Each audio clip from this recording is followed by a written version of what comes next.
Good afternoon. My name is Susie Marzano, representing SME's AM manufacturing communities. Pleasure of introducing the next session, titled GoProto and AMT Co-Presentation, Post-Processing of MJF Parts to Increase Performance. Please join me in welcoming Jesse, Leah, and Louis Folgar. As president of GoProto, Jesse is focused on bringing world-class customer service, communication tools, and manufacturing technologies to our client partners. Jesse is a 22-plus year veteran of the rapid manufacturing industry, developing partnership-level relationships with clients along the way. He leads GoProto sales and manufacturing organization with a passion for the power of smart people using great tools. Mr. Folgar's professional experience is centered around material process engineering, business development, and management in the AM industry. He is AMT's executive team leading the company's growth in the USA. Prior to AMT, Louis was part of the elite manufacturing innovation team, where he helped advanced materials and supported critical AM business development projects.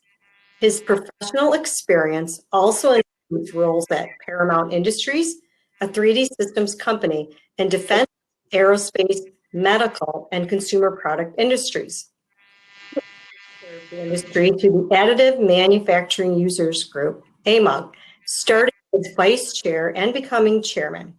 He holds a range of in the areas of materials, design, manufacturing processes, and post-processing technologies for 3D printing. Prior to his career in additive manufacturing, Folgar obtained a bachelor's degree in materials science and engineering from Virginia Tech and a master's degree in integrated science and technology from James Madison University. Welcome, Ian Louis, and thank you for joining us today. Great, thank you, Susie. Appreciate it very much. Excuse me, this is Jesse Lee from GoProto, and co-presenting here with Luis Folgar from AMT.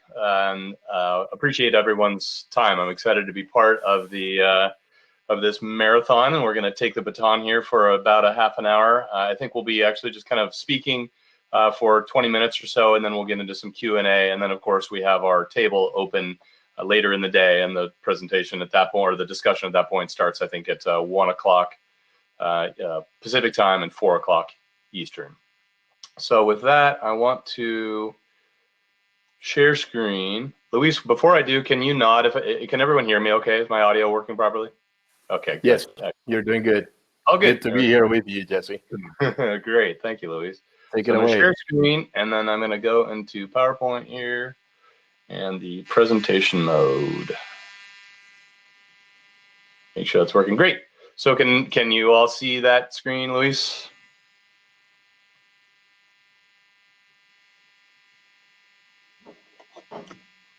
Same thing, Luis. Can you pop off of? Could you see it when it was in presentation mode? I cannot see it on my end, but it looks, no, I cannot see it. Okay. Well, then let's get back in here to the meeting. Share There screen. you go. Somebody's there. Oh, hi, sorry, just trying to help. Okay, so I have. If you press share screen, you'll have to then select the window. Oh, I see, yeah. Entire screen, share, great. There we go, there was one more click. Perfect, thank you. Perfect. Okay, great. So you can see it now, excellent. Thank you very much for popping in there, Jen, I appreciate it.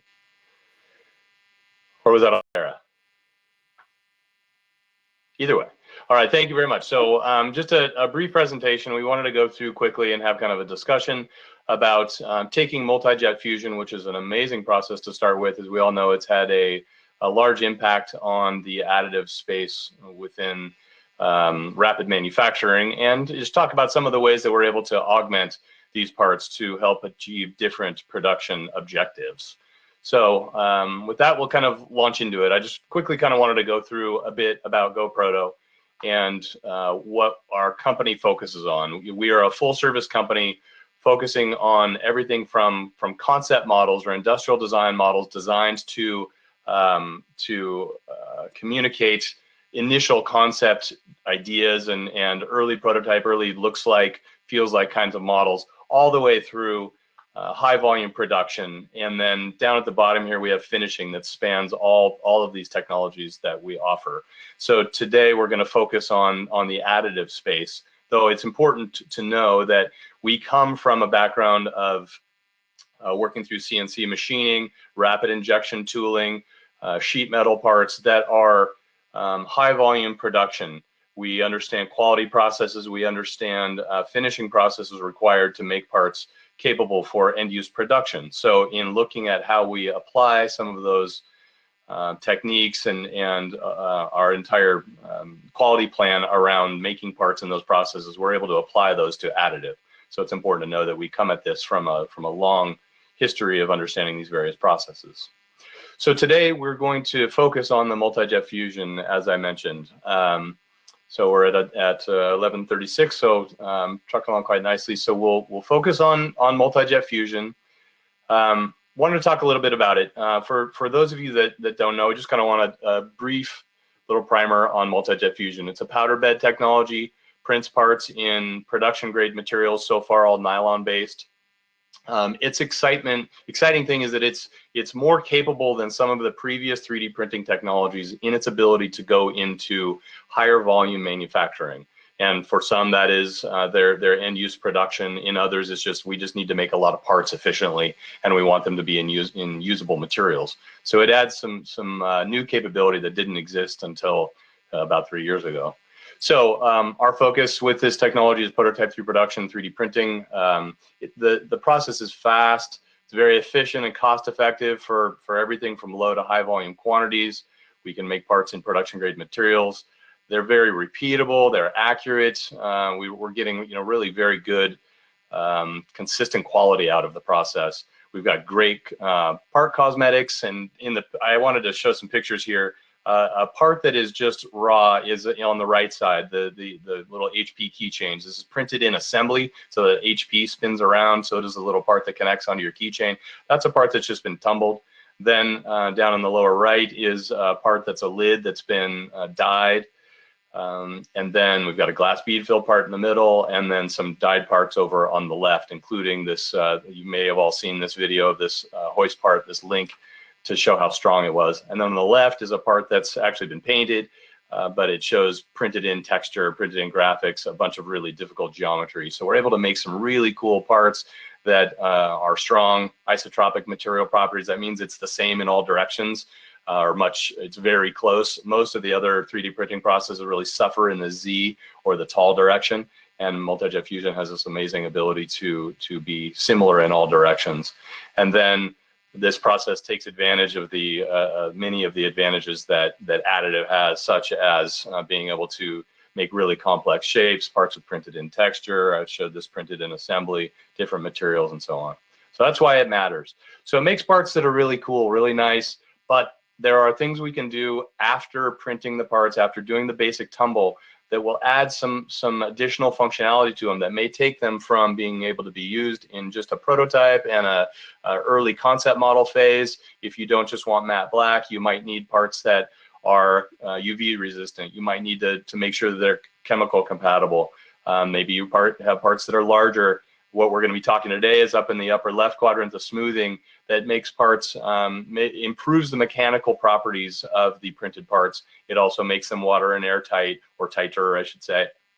And it actually improves the wear resistance. It can, because it's got a much smoother surface finish, so it doesn't abrade as much. So what we're emphasizing today in this discussion is just that we're taking something that is good and making it better through some of these smoothing. So I'll look quickly at some of the things we do: standard finishing, the painting, dyeing, bead blasting, tumbling. We do have chemical smoothing as kind of our part of our standard. We of course do this in-house, and metallization. We also do hydrographics on parts, which can make them look amazingly cool, very customizable, can do some really cool stuff with hydrographics. Then functional and cosmetic finishes. We use Cerakote, which is something we are not presenting here today, but is interesting, something that can be discussed at the table later if you're interested. This is usually used on metal because it requires a post bake, and the multi-jet fusion parts can withstand that temperature, and it adds UV resistance, wear, chemical, and liquid resistance. And then over here on the right, with a picture of a respirator face mask that we're doing, we're going to be talking about vapor smoothing. Part on the left here is unsmoothed, part on the right is smooth. And some of the things we get are impact strength, elongation, these are all increased, liquid resistance, toughness, which we'll show in a video later, and decreased surface porosity. We wanted to go through a case study here, and I'll show this video here after this. This company, Coldwork, makes tools for assembly of aerospace airplanes, and they have an environment where they're, as you can see, this worker here that's in this video or in this picture, it's an intense industrial environment. The worker here has got the parts in his hand that we're going to be focusing on. They can sometimes drop these parts and they go from up here on the top of the fuselage all the way down to the floor, or maybe they hit a tether and they slam against the side of the plane. There's a lot of damage that could potentially be done. So this is an interesting study where previously they were using metal parts that were assembled from various components, fixed together with various fasteners and welding. And they experienced that the parts were getting cold in the operator's hands because with compressed air, as it expands, it becomes cold. So they had to wear gloves. They're limited if the internal and external shapes.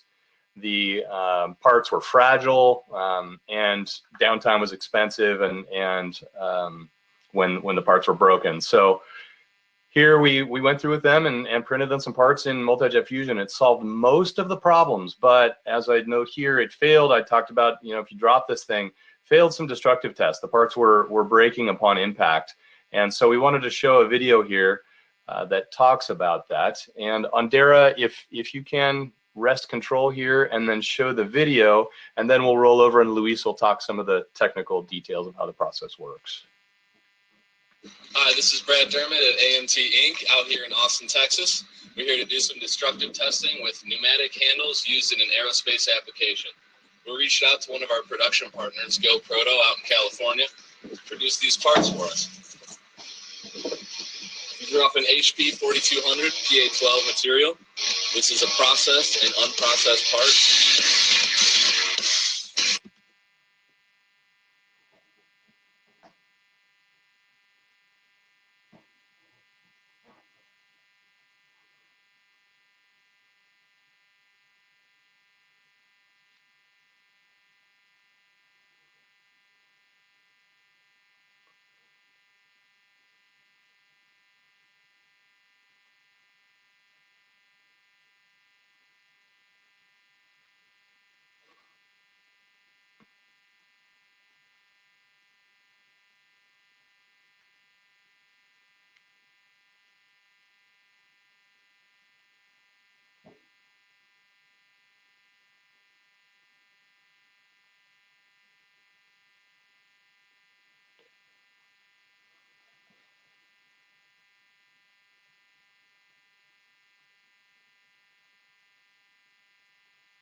All right. So hopefully you can all, is the audio returned to my control? Yes, I think you got the audio now. Good, okay, Yes, you're thank good. you, Luis. You might have to switch Great back video. to your presentation, though. There we go. Okay, there we go, yeah. I'll slip back to it. Awesome. Well, thank you. The very, very cool video. Luis, appreciate you taking your life in your own hands there and chucking the part at the wall and having to duck. No, thank you, Pretty, guys. It was fun. Who doesn't like breaking parts, right? Destructive testing is great. Yeah. So So with that, I'll turn the presentation over to Luis, who will talk for a few minutes here. Luis Folgar with AMT. Hello, everybody. Thank you for having us, and thank you very much for Link 3D and Janet. This is great. So, like Jesse said, we're covering this very special topic, which is making parts, taking them from being good parts to making them great, really.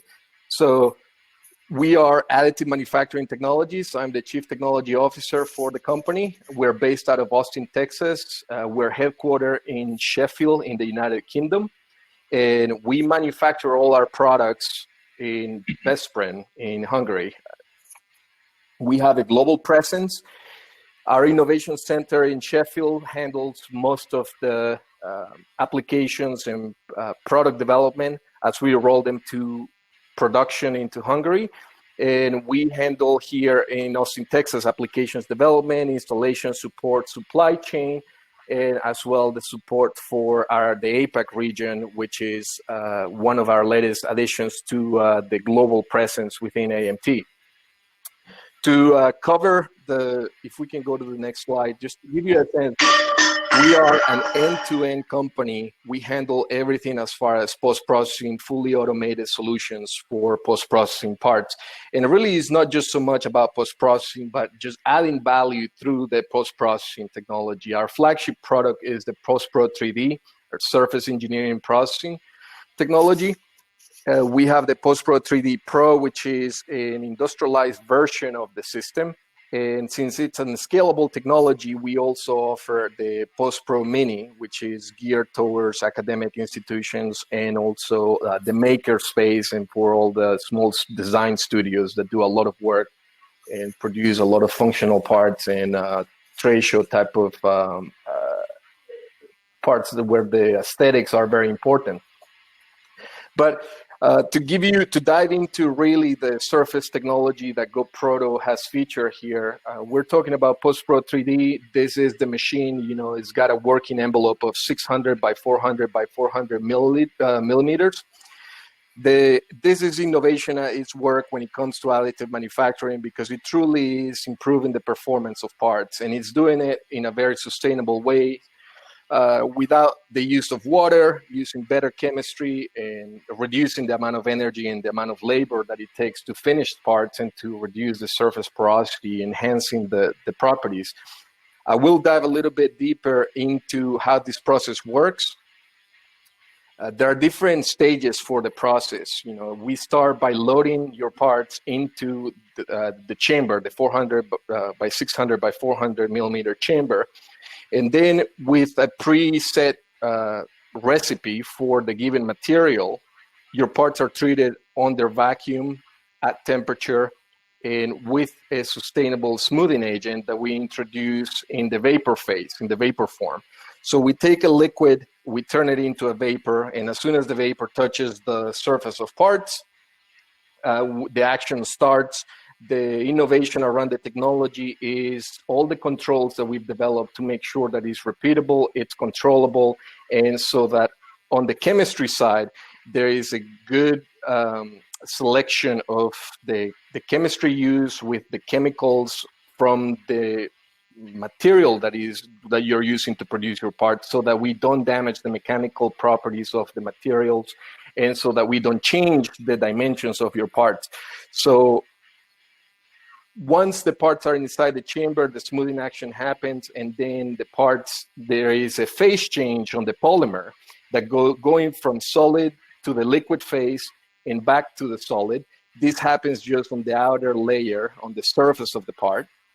And then we start extracting and pulling all the smoothing agents, all the chemicals out of the part, so that we can guarantee that there are no presence of chemicals and any leftover traceability of the chemicals on your parts. There is no need for rinsing the parts. There is no need for post-treating the parts. They are ready to be used coming out of the machine and ready to be inspected. So just to magnify the importance and really why this is necessary, this is a typical surface of a multi-jet fusion part. On the surface, there is a lot of porosity that comes from the powders that partially adhere to the surface. the image that you have on the right is a scanning electron microscopy from some of the parts that we have been testing, and you can see that there is numbers of reasons why you need to address this surface issue and these imperfections that are on the surface. This is where the micro cracks start for any one performance application, and therefore there is the need to be able to erase that surface porosity and address all the imperfections that are the surface that can come from either the process, the materials, your ability to control the process, and sometimes from the geometry itself. So our process is agnostic to the material, it is agnostic to the process, and it is agnostic to the geometry of the parts. It is a batch process that is very controllable. If we go to the next slide, Jesse, we can illustrate how with the different controls with our technology, we can go from a surface that is very rough to a surface that has got a sub-micron surface roughness in terms of an RA value. And it's very important to note that we can do this with the smoothing agents that we've developed at AMT and the controls that come from the processing technologies. The challenge really is, again, retaining the dimensional accuracy of the part, making this repeatable without damaging the mechanical properties, and if anything, increasing the mechanical properties, which is very important. Sometimes increasing the mechanical properties is not necessarily good, because let's remember, these products are being designed according to a specific performance criteria. So the process, sometimes if you have a neutral results, like basically it's a neutral gain in terms of properties, that is not a bad thing. That's where you want to be. But if there is a gain in elongation at break, for example, or fatigue resistance during performance, that's where you want to add value through this type of post-processing technology. As Jesse mentioned, this technology also enhances the ability to perform in applications where the typical and the traditional powder-based technologies fail, which is water absorption, gas permeability, and fatigue, also in the Z direction, which traditionally has been the weakest. As far as cytotoxicity, these chemicals are safe, and we are working with a sustainable grade of chemicals where we have been able to pass skin irritation test, and also it's a great solution for medical type of applications.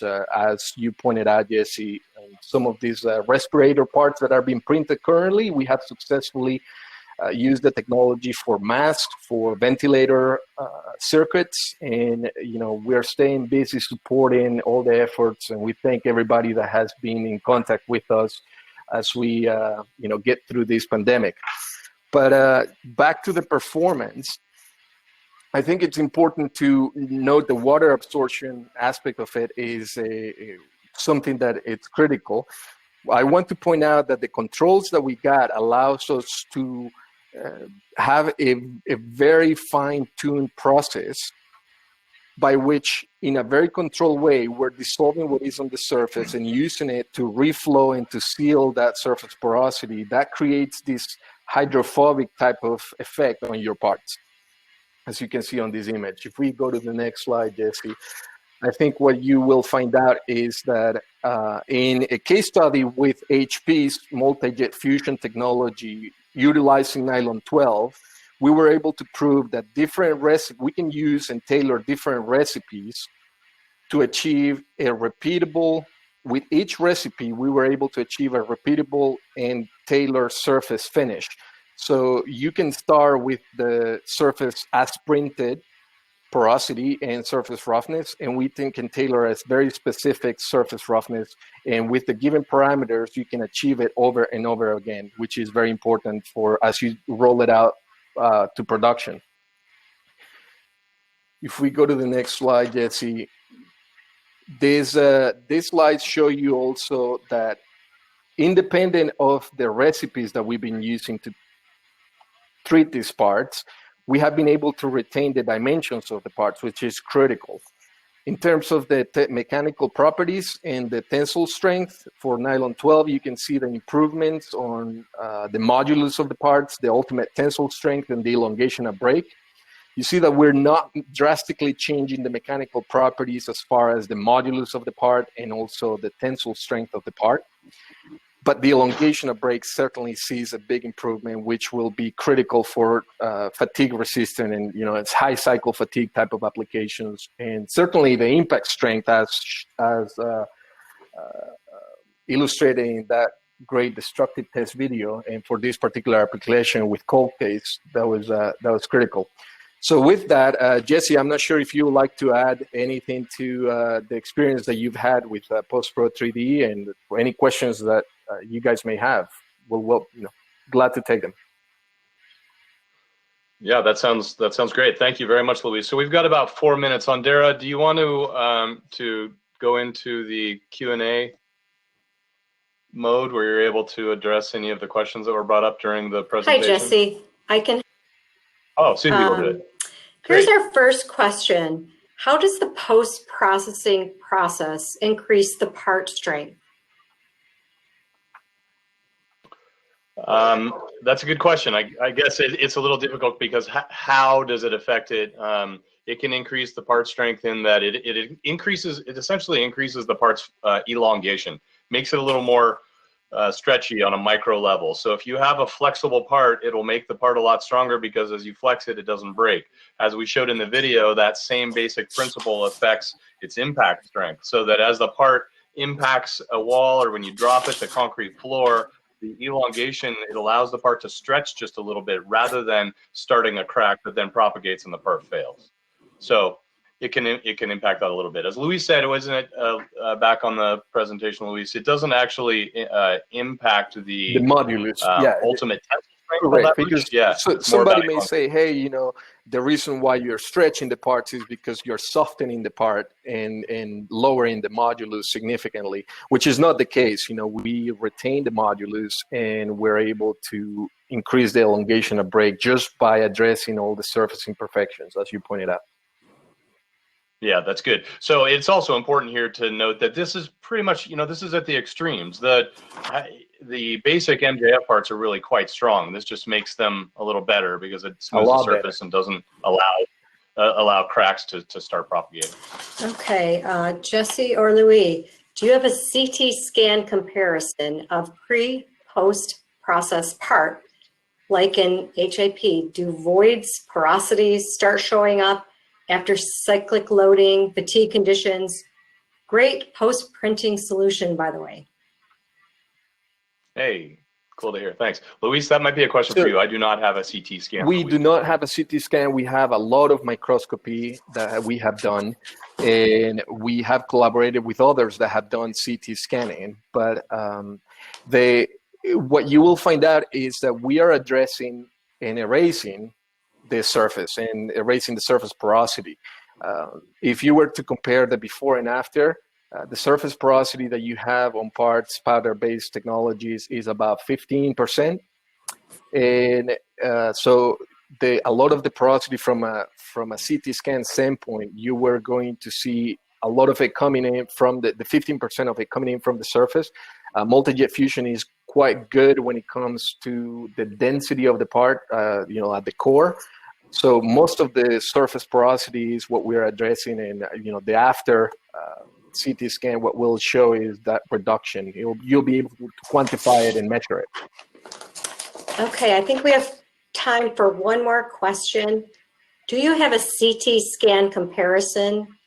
Actually, that's the one we just did. Okay. How does your vapor smoothing affect MJF PA11 versus PA12? That's a good question. Both of this is important, actually. All of the HP MJF materials, the rigids will smooth, including the PA11. So PA11 is a bio-based material. It's castor bean oil-based versus petrochemical. It's more flexible than the PA12 material is. It doesn't sink or cup as much. It's a really nice material.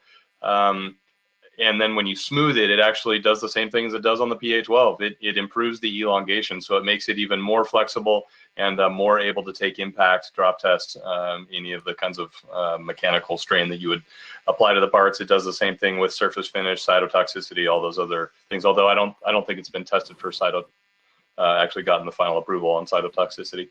But it really impacts it in just about the same way. Yeah. So it has passed cytotoxicity also, and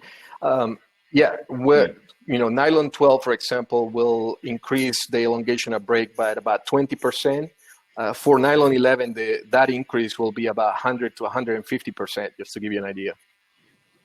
Okay. Yeah, it makes it. Believe it or not, this is a big claim. It takes a 3D printed PA11 and makes it very similar in its impact characteristics, and sometimes even better than an injection molded PA11 part, which is quite incredible to be able to say about a 3D printed part.